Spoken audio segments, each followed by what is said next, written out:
versículo de número 20.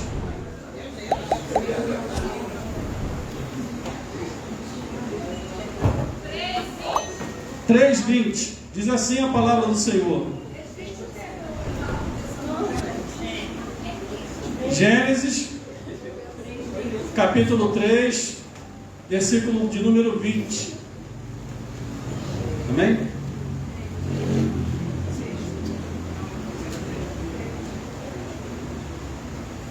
Diz assim a palavra do Senhor. Posso ler?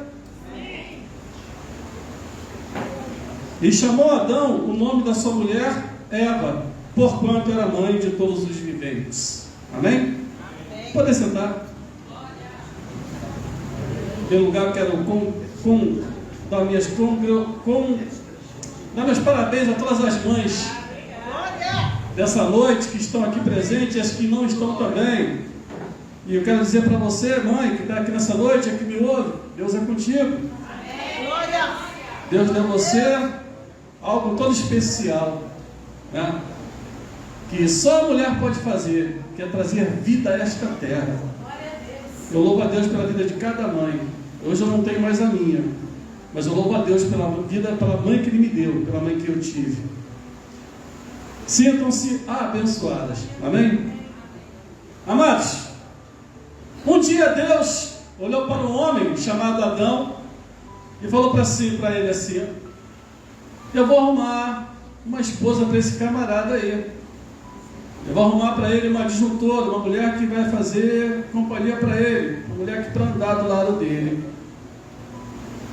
E Deus, em determinado momento da vida de Adão, estando ele ainda no paraíso, fez cair um sono profundo sobre aquele homem. E tirou daquele homem uma costela, e através daquela costela, ele fez a mulher. Amados, o título dessa mensagem de hoje é Eva, a mãe de todas as mães. A mãe de todas as mães.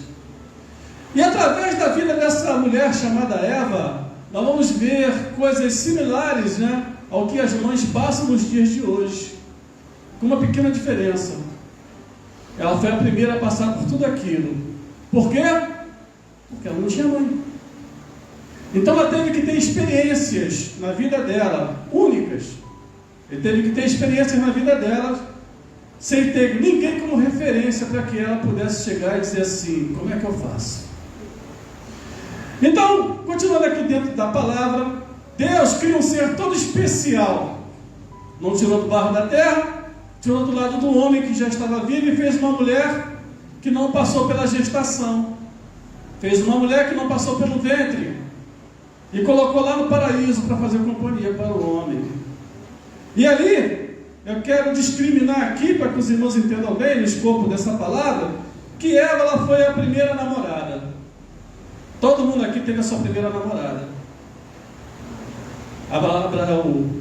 Adão teve a primeira e única namorada dele, né? Se chamava Eva. Aí ele chega para aquela menina assim, recém-formada, olha para ela e já começa a namorar com ela.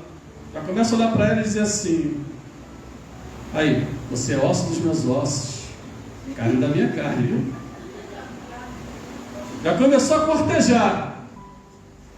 E eu acho legal isso, sabe? Essa questão do cortejamento, porque hoje em dia parece que as pessoas já não se cortejam mais. Hoje em dia parece que as pessoas já não pensam dessa forma. Está meio esquisito.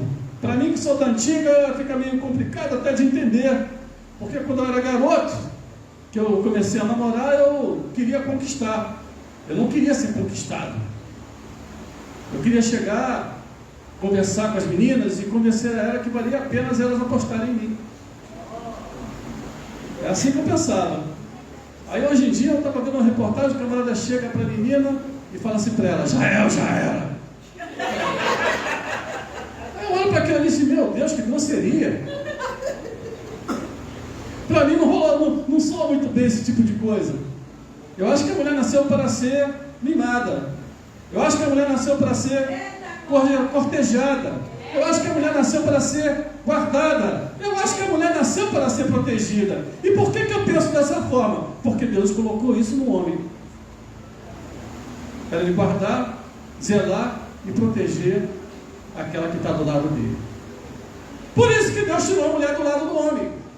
Não tirou dos pés para que ele não pisasse na cabeça dela. Não tirou da cabeça para que ela não mandasse nele.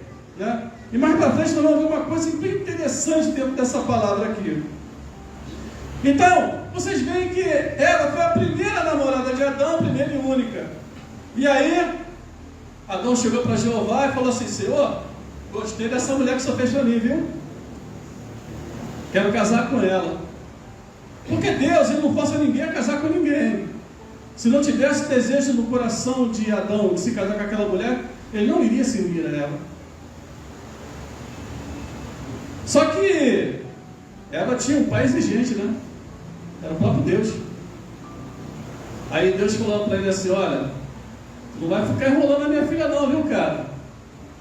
Faz o seguinte, vou fazer teu casamento com ela. E aí ele ficou noivo ela ficou noiva com Adão. E Adão chega para ela e fala assim, e Deus fala para ele e fala assim: junta os dois aí, vamos fazer uma cerimônia de casamento. Agora serão dois, uma só carne. E ele de noiva, ela passa para a condição de esposa. Primeira celebração de casamento feita pelo próprio Deus, o que nos diz que Deus foi quem formou a família. Deus está com a mão sobre a família. Deus abençoa as famílias. Glória a Deus, aleluia. Independente de qualquer coisa na face da terra, Deus está com as mãos sobre as famílias. Deus zela pelas famílias. É por isso, meu querido, que o diabo tem tanta fúria nas famílias. Ele age de todas as formas para destruir as famílias. Com a primeira família, com o primeiro casal, vocês vão ver que não foi diferente. Tudo que nós vemos acontecer hoje em dia é uma repetição daquilo que a gente já viu acontecer no passado. Aí, os dois se casam. E, meu querido, eu costumo dizer para os jovens que estão aqui, os que me conhecem sabem que eu falo isso. Casamento é uma coisa barata? Mulher é um produto barato? Não, né? Não é, Isaías? Quer que eu falo para você? Eu falo para você que mulher é um produto caro, né? Eu falo para você que mulher quer televisão, geladeira, máquina de lavar, fazer o cabelo, fazer a unha. Não é isso? Mulher quer tudo isso, não é isso? Mulher tem que ser bem cuidada, meu querido. Mulher é um produto caro. Eu pergunto, qual homem aqui dentro que quer andar com um bagulho do seu lado? Nenhum. Todo mundo quer andar com a mulher bonita e cheirosa do seu lado. Então, meu filho, você tem que batalhar. Você tem que cuidar. E para sorte ou azar de Eva, ela já casou com um camarada que era rico. Sabia? Adão, ele era CEO, ele era administrador do paraíso. Deus chegou para ele e falou assim: ó, Adão, você vai administrar tudo isso que está aqui, tá vendo? Você vai mandar em tudo, vai botar nome em tudo. Aí ele olhou assim: poxa, legal. Aí ele começou a administrar tudo que tinha ali. E o curioso é que Adão não precisava plantar. O curioso é que Adão não precisava ralar. Se você olhar a história bíblica, você vai ver que Deus chega para ele e fala assim: ó, pode comer de tudo que você vê na tua frente. Por quê? Porque as frutas já existiam. Menos de uma coisa você pode fazer: é comer da árvore do conhecimento do bem e do mal. Dessa você não pode comer. Tá ok, Adão? Aí, tá ok, Jeová. Então vocês veem que eles tinham de tudo ali naquele lugar. Nasceram no paraíso. Se quisesse beber água, tinha água para beber. Se quisesse comer maçã, tinha maçã. Se quisesse comer pera, tinha pera. Se quisesse comer banana, tinha banana. Tudo à sua disposição. Tudo que precisava para um casal desenvolver a sua vida aqui na terra, tinha ali presente. Aí Deus dá uma ordem para eles assim: ó, crescer e reproduzir. Aí Adão, oba! E aí, Em determinado momento da vida desse casal, estando eles ainda em lua de mel, acredito eu, Adão sai para olhar como é que está lá a situação do local que ele administrava, e Eva, como é característico das mulheres, querendo bater papo com alguém, começa a conversar com a serpente. Isso não é defeito, viu? Já falei isso para vocês uma vez. Isso é acessório.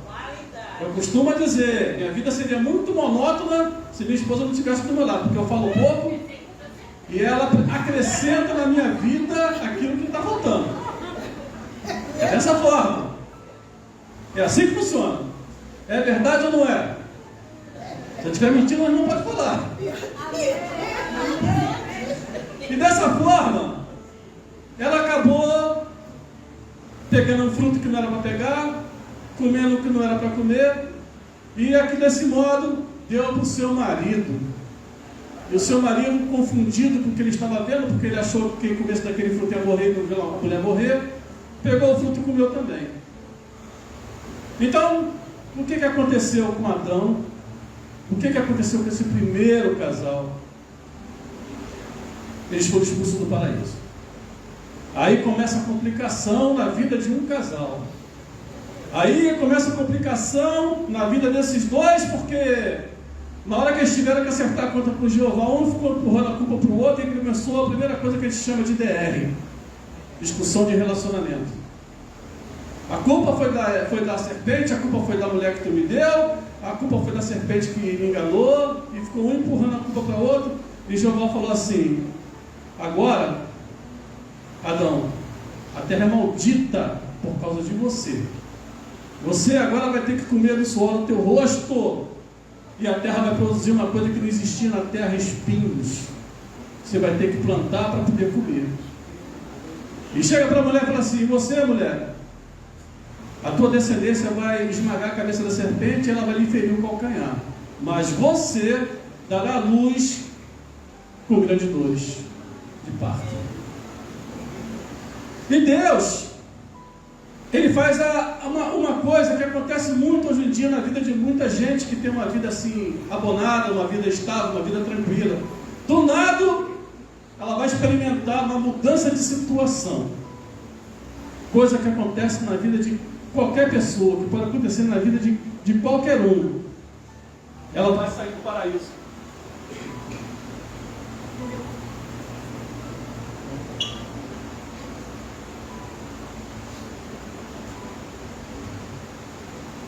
Agora, ela vai sair do paraíso. Ela morava num lugar de delícia. Ela morava num lugar que tinha tudo. Tinha máquina de lavar, tinha televisão de 50 polegadas, tinha geladeira, tinha tudo no paraíso que ela precisava para viver feliz da vida. Mas aí, ela e o marido dela acabaram de ser expulsos do paraíso, praticamente perderam o seu emprego. Como acontece hoje na vida das pessoas, a gente não espera que as situações aconteçam, mas as coisas acontecem. E aí, como é que faz? Eles nunca tinham passado por isso, nem ninguém nunca tinha passado por isso, porque eles eram o primeiro casal. Eles vão passar por uma situação agora em que o homem vai ter que ralar para poder levar a comida para casa. E ela vai ter que ralar para ajudar o seu marido. E aqui eu chamo a atenção para uma coisa interessante sobre a vida de Eva. Eva, quando foi expulsa do paraíso, ela podia ter chegado para Adão e ter dito para ele assim: olha só, Adão, não nasci para isso não, viu? Não nasci não. Deus, quando me criou para viver no paraíso. Se vira aí sozinho. O que você vai fazer para levar a coisa da comida para casa, o problema é seu. Eu não pedi para ser tua esposa, você que quis casar comigo. Podia ter criado uma crise ali terrível entre os dois casais. Como acontece muitas crises dos casais nos dias de hoje. Quando as coisas não vão bem, a primeira coisa que pega é o lado financeiro. E pelo lado financeiro de Eva, ela saiu do paraíso e começou a briga, a luta na vida dela. E aí, ela vai ter que tomar a posição de mulher, porque até então, ela era namorada, ela era noiva do marido dela. E definitivamente agora, ela vai ter que tomar a posição de mulher. E se você olhar a situação, vocês vão ver que Adão também vai ter que tomar a posição de homem.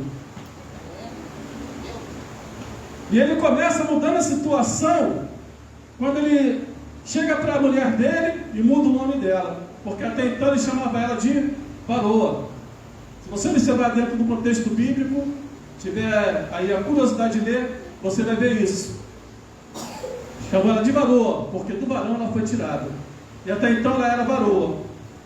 Mas aí Adão chega para a mulher e diz assim para ele assim, para ela: vou mudar teu nome vai ser Eva. Ele toma a posição de homem. Adão também poderia ter pensado de uma forma diferente, né?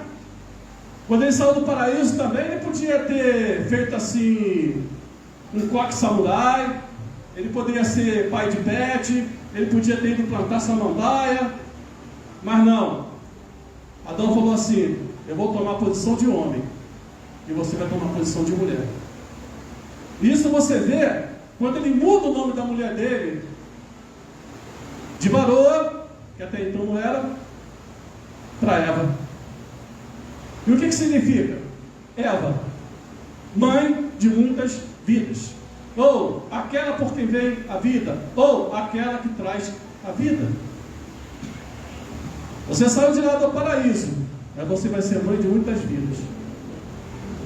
E quando ele muda o nome dela, isso traz um outro sentido também. Ele diz para ela, diz assim: eu só posso fazer a minha parte se você puder fazer a sua também. Você vai ser mãe de muitas vidas se você me ajudar. Então a gente vai ter que se ajudar um ou outro para que a gente possa sobreviver, para que a gente possa fazer aquilo que Deus predeterminou sobre a vida da gente. E eles começam ali, mutuamente, como um casal, a amadurecer um com o outro, porque até então, meu querido, eles estavam só se conhecendo. E todo casal recém-casado, ele passa por isso. No início do casamento, tudo é flores. Depois, as coisas começam a complicar um pouquinho. Aí leva até um tempinho, até um ajustar com o outro. Aí depois de um certo tempo, a pessoa não precisa nem mais falar, só de pensar o outro já sabe o que a outra quer. E aqui eu chamo a atenção para uma coisa interessante, que Adão, ele deu nome a todos os animais, a tudo que ele via pela frente. E ele deu o nome à mulher dele, chamou ela de Eva. Já pensou se isso perdurasse até hoje? Se o homem pudesse colocar o nome na mulher? Ia ser legal, né? Mas irmãs não gostaram muito não, né?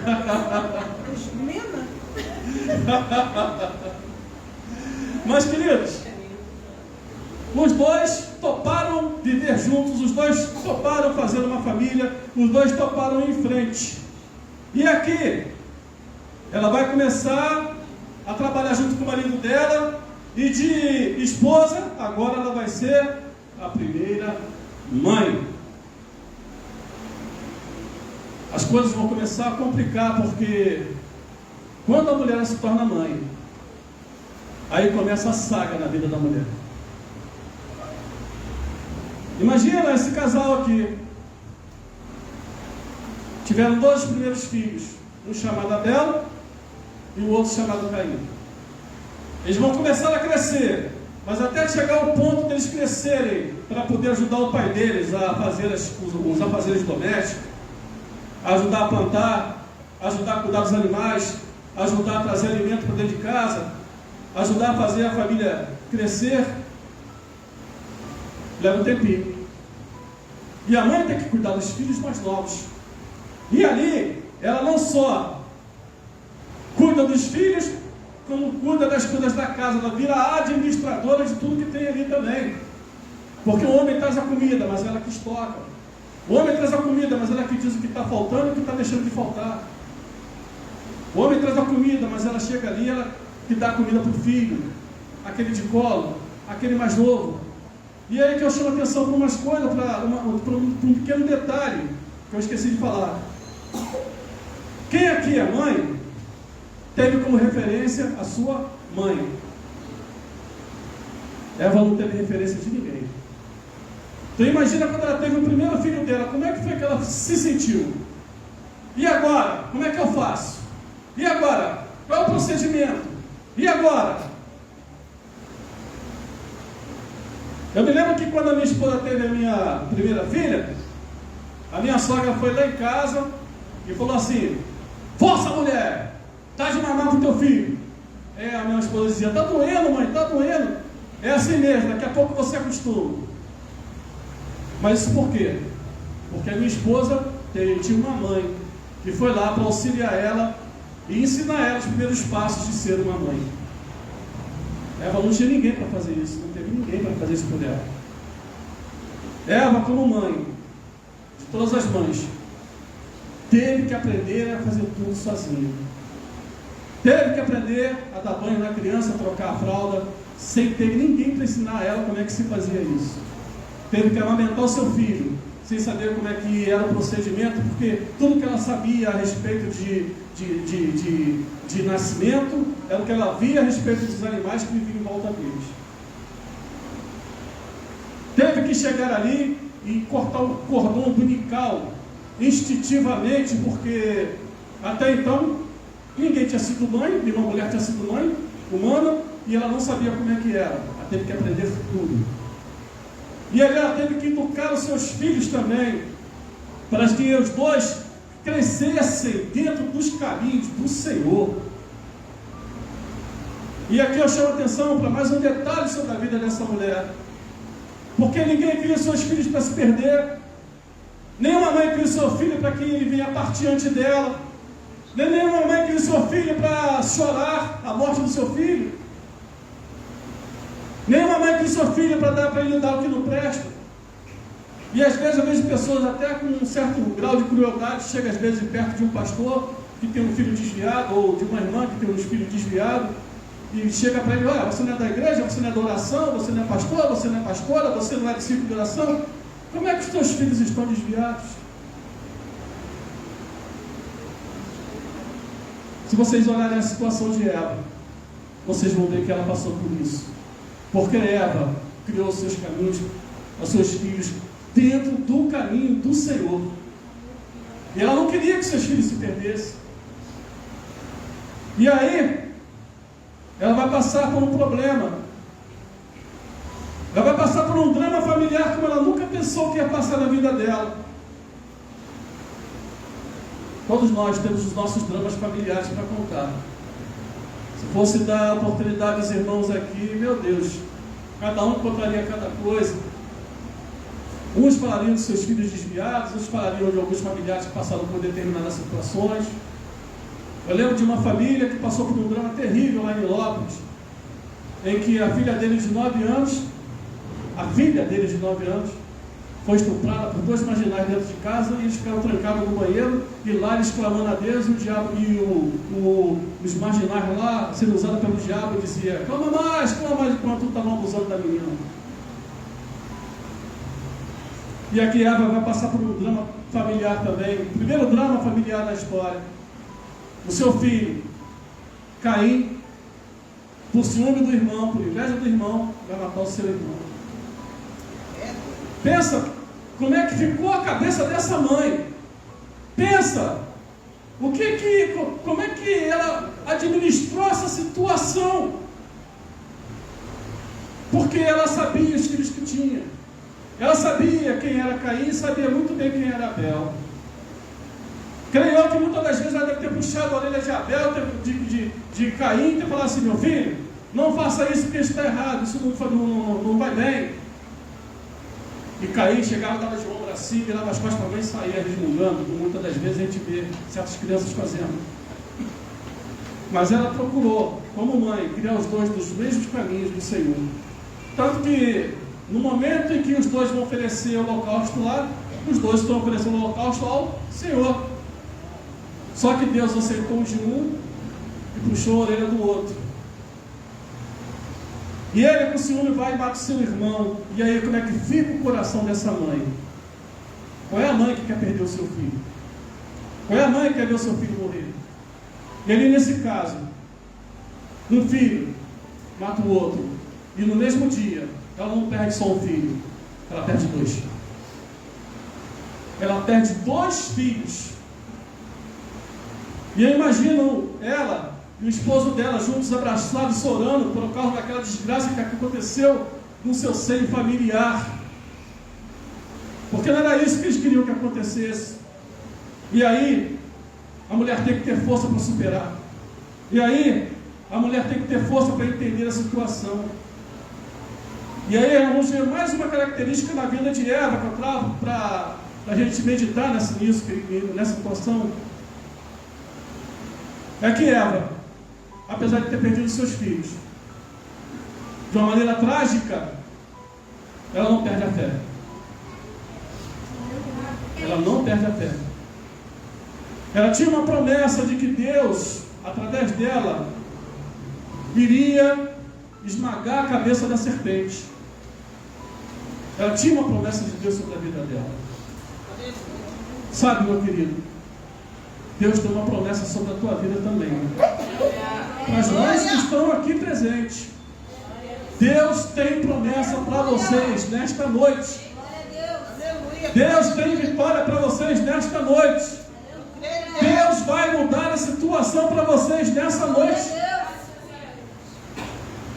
Eva era uma mulher de oração, era uma mulher que buscava a Deus, era uma mulher que procurava as respostas em Deus. Em determinado momento da vida dela, ela engravida e tem um filho. Filho esse cujo nome dele era chamado de Sete. Eu vou ler aqui para os irmãos vejam. E tornou Adão a coabitar com sua mulher, e ela deu à luz a um filho, a quem pôs o nome de Sete, porque disse ela: Deus me concedeu outro descendente no lugar de Abel, que Caim matou, e nasceu-lhe também um filho, sobre o qual o nome era Enos.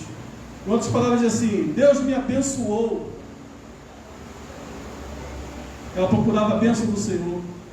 Eu imagino essa mulher todas as noites chegando e orando assim, orando ao Senhor: Senhor, o Senhor me prometeu que a minha descendência iria esmagar a cabeça da serpente. Deus, como é que o Senhor vai cumprir a promessa da minha vida se eu perdi os meus 2 filhos, Senhor? Deus, eu estou te apresentando essa situação diante das tuas mãos. Porque tem situação, meu querido, que não adianta, nem o pai e nem a mãe tem que resolver. A resposta tem que vir do próprio Deus. E aqui Deus deu a ela a resposta que ela tanto precisava. E ela ficou tão feliz, mas tão feliz, que no versículo de número 26 diz assim, no capítulo de número 4: a Sete nasceram também filhos, ao qual deu o nome de Enos. Daí começou a invocar o nome do Senhor. Sabe, meu querido, minha querida mãe que está aqui nessa noite, você que está aqui nessa noite, Deus vai mandar uma bênção tão grande sobre a tua vida, que eu tenho certeza que você vai subir aqui nesse público e vai dizer assim: me dá uma oportunidade. Por quê? Porque eu quero contar para você uma bênção que Deus me deu. Eva glorificou o nome do Senhor, e você vai glorificar também. Eu louvo a Deus pela vida das irmãs que estão aqui nessa noite. Ela foi agraciada por Deus, e eu creio que você também é agraciada por Deus. Aleluia, glória a Deus. Eu procurei até algumas ilustrações para ilustrar ainda mais essa mensagem de hoje, que fala que Eva é a mãe de todas as mães. E me lembrei de diversos fatos, de diversas mães singulares que eu vi tomar certas atitudes que somente uma mãe poderia tomar. E me lembrei daquele fato daquela mãe que invadiu uma escola e tirou as irmãs de dentro do incêndio, e depois ela morreu queimada. E lembrei do fato de uma outra mãe que foi levar a sua filha para a escola, e lá tinha um bandido lá, assaltando lá, e ela reagiu e acabou matando o bandido e salvou a vida daquelas crianças, daquelas mães. Mas o fato mais relevante que eu vi assim, que eu achei que mais encaixaria com essa situação de hoje, com essa palavra de hoje, é uma ilustração que eu vi a respeito de uma mãe coreana. Essa mãe coreana, na época que a Coreia ainda estava decidindo se ela ia ser Coreia do Sul, Coreia do Norte, havia uma intriga política entre os patriotas lá, que acabou culminando numa guerra que dividiu a nação. Essa mãe era uma jovem mulher de Deus. O marido dela era um pastor, e o pastor tinha sido morto pelos integrantes da Coreia do Norte. E aconteceu que essa jovem, ela estava grávida. E estando os parentes dela na Coreia do Sul, ela mandou uma carta para os integrantes da Coreia do Sul. Só que eles demoraram a chegar no local onde ela se encontrava. E ali, para tristeza dela, quando ela chegou no lugar para esperar os parentes dela chegar, porque ela já estava prestes a dar luz, os parentes delas atrasaram. E quando eles atrasaram, ela entrou em trabalho de parto. Ela estava escondida no meio de umas ruínas. E ela estava ali escondida no meio de umas ruínas. A criança começou a nascer. E a criança nasceu. E já começou a escurecer. Quando começou a escurecer, começou a esfriar. E ela sentiu que a criança estava sendo atingida pelaquela friagem. Ela começou a tirar a sua roupa. De modo que ela se despiu de toda a sua roupa e cobriu aquela criança. E não foi o suficiente, ela abraçou a criança e deitou em cima da criança. Só que, além da friagem, ela também estava com uma hemorragia por causa do parto que ela tinha acabado de dar. E durante a noite, ela foi perdendo todo o seu sangue. No dia seguinte, quando seus parentes chegaram, começaram a chamar por ela no local marcado, até que eles ouviram o choro de uma criança.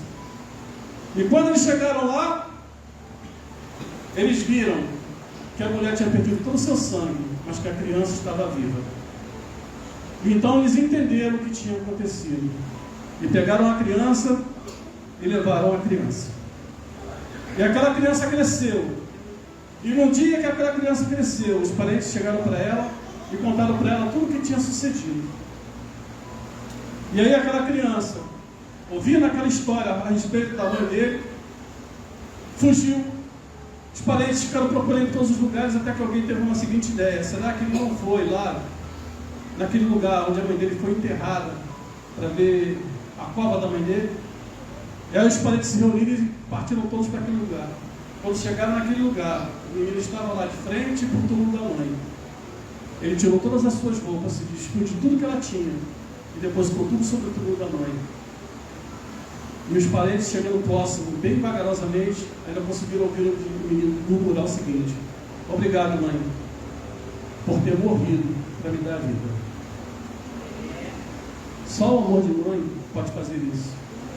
A palavra de Deus, ela nos diz que não existe amor na terra maior que o amor de mãe, ao ponto de comparar o amor de mãe ao amor de Deus.